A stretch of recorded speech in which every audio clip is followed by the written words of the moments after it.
Tuesday, December 13th. Welcome to Straight Shooting Sports Talk. I am your host, Dujane Bland.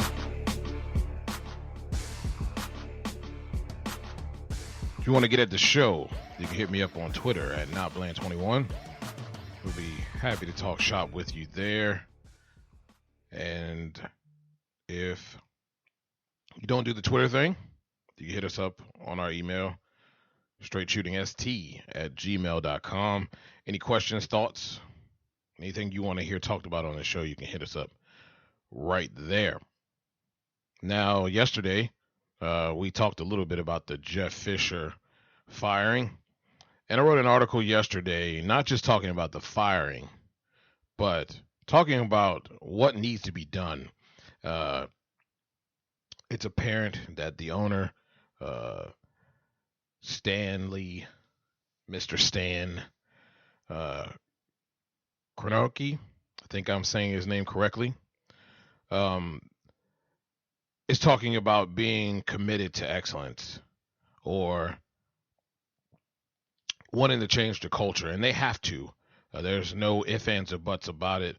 As we talked about on this show, if you do not produce a winning product, folks in LA will find something else better to do. It's just that plain and simple, whether it's going to the beach, whether it's looking and watching the Clippers or any other winning team, they just float around. I'm not saying that they're not loyal fans out there, but,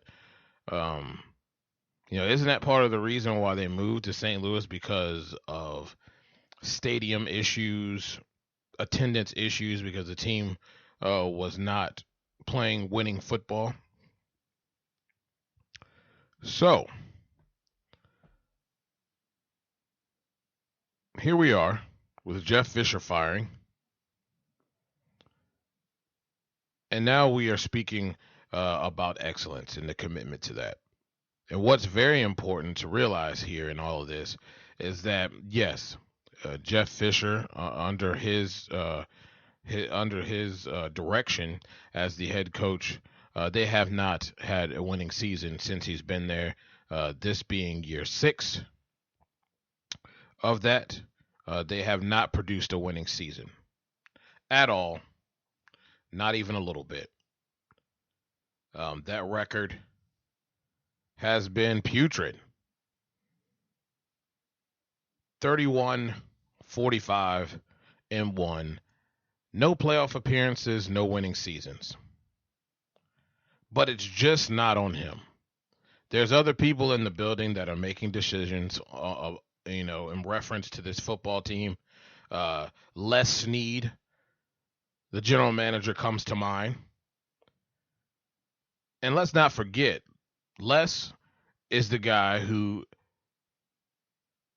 really, a desperate Washington Redskins team makes a trade that is of historical proportions, a dump truck load of picks that was given to the Los Angeles Rams to move up in the draft to pick said quarterback Robert Griffin III. Now, with those picks, they never capitalized off of that trade. Still producing subpar football, not even able to be 500 team. Now, on top of that, what makes it worse is that in this year's, the beginning of the year, the 2016 NFL draft, Les Snead does the same exact thing in reverse.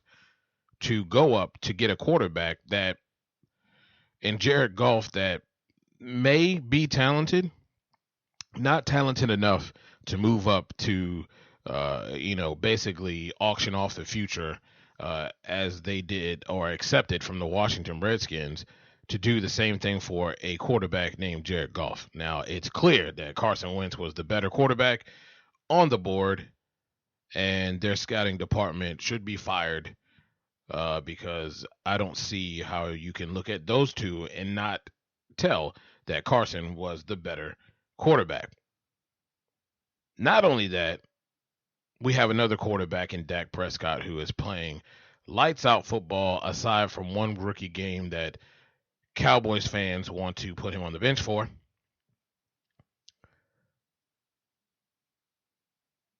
And now this franchise is in a situation where they're looking to the future. And the question now is, if you're committed to excellence, what more is needed than just firing the coach? Now, the coach firing the coach is a good deal. It shows that they recognize that there's an issue, and that issue needs to be addressed, and the culture needs to change. Fine, but it starts at the top. Starts in the offices. Starts with the guys who make football decisions. And let's face it, there are needs to be some better football decisions made for this football team to have success. There's a lot of things coming down the pipe for the LA Rams. New stadium, new facilities. They're talking about hosting the combine here, Pro Bowls here. There's a lot of things that the organization and the NFL want to happen here in LA. And first and foremost, you have to have winning football. That's very important. And that's important to put butts in the seats.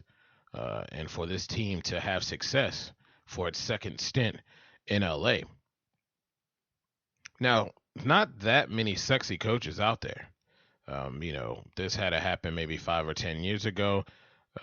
Not say 5, 10's stretching it a little bit, but this happened 5 years ago. There's a lot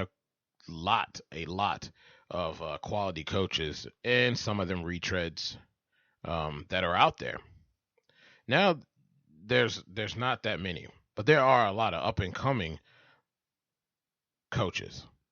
So do you go and you get a coach that is an up and coming coach, not really a sexy name, not something that's going to really knock it out of the park and be something that's going to be a media grabber, but something that's going to produce over the long haul?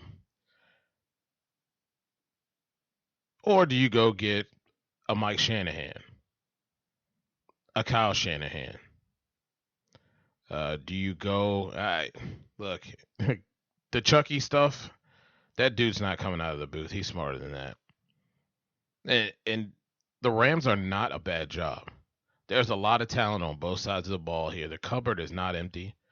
I feel like with the coaching up the quarterback, Jared Goff,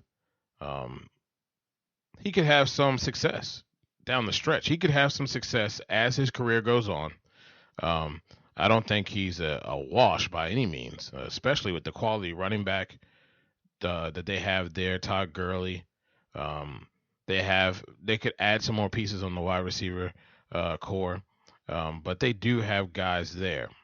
They do have some formidable weapons on both sides of the ball that makes this job intriguing.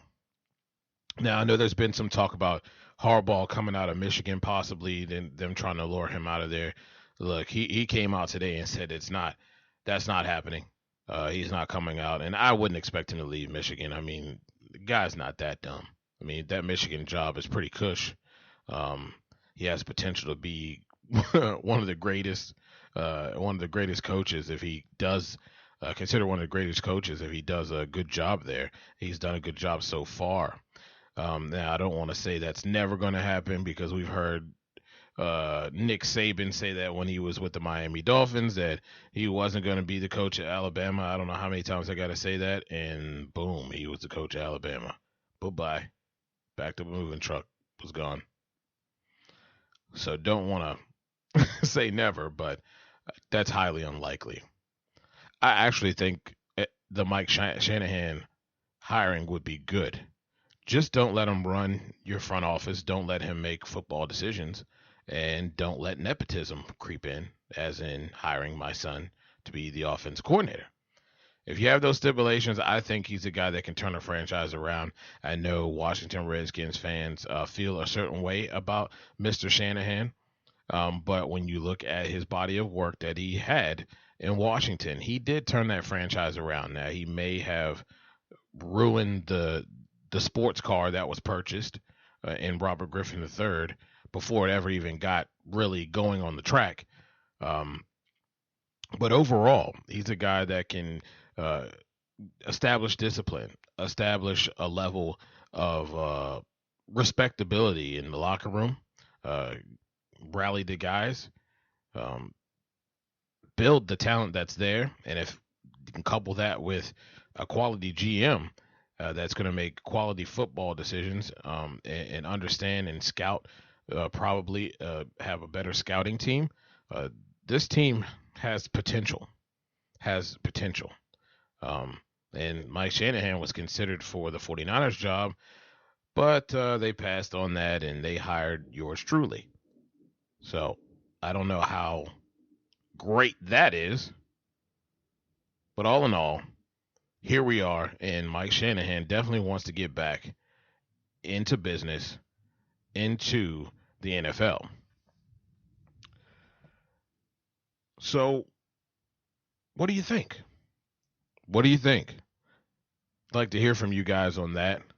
Um, I just don't see a team. I don't see Chucky coming out of the booth.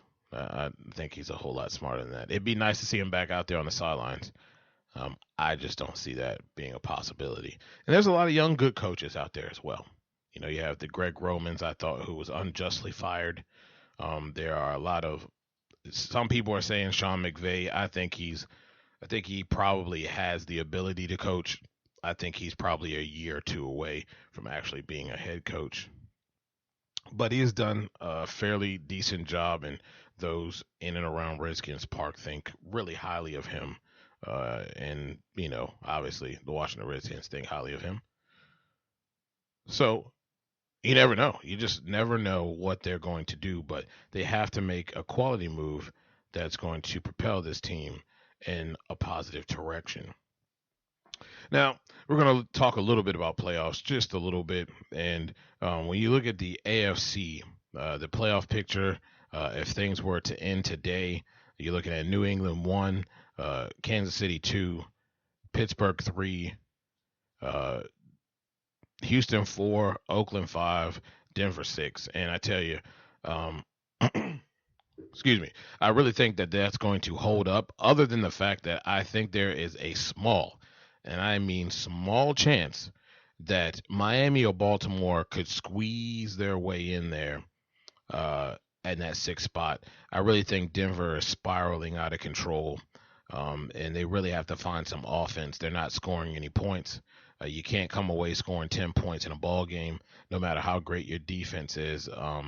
There's a lot of tough teams in that division, and they're going to have to play a lot better offensively if they want to beat the likes of the New England Patriots who come to town on Sunday. Then they have Kansas City again, and then they have Oakland again. Three teams that can score points. Two of them who we know, New England and Oakland, can really score points. And then we have a defensive team in the Kansas City Chiefs that beat them 3 weeks ago. So it's going to be very important for them to get on track. They get two losses, divisional losses, and they're out. They get three losses, they're definitely out. Baltimore, you look at their schedule, and it's very interesting to see, because at first you thought it was just going to be a divisional winner coming out of here. But they have Philly next. They have Pittsburgh, which is going to be a tough game, and Cincinnati, a team that is not very good. They could possibly go 2-1 there. So it's going to be a tight race to the finish line. You look at the Miami Dolphins as well. I think Matt Moore is a guy that will be able to hold the ship together as long as, is needed. Ryan Tannehill, a day-to-day or week-to-week type of thing. So they don't have to rush him back. And when you look at the Dolphins, they are really on a roll right now. Really thought they were going to be counted out as far as playoff contention, but they're right there, and their schedule is very favorable. They have the toughest game on their schedule is the New England Patriots. Buffalo always plays them tough.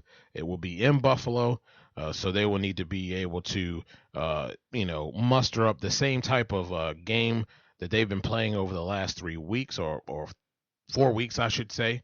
I think they're 3-1 in the last 4 weeks, and they have the New York Jets. So the New York Jets are a dumpster fire right now. So that is a winnable game this Sunday.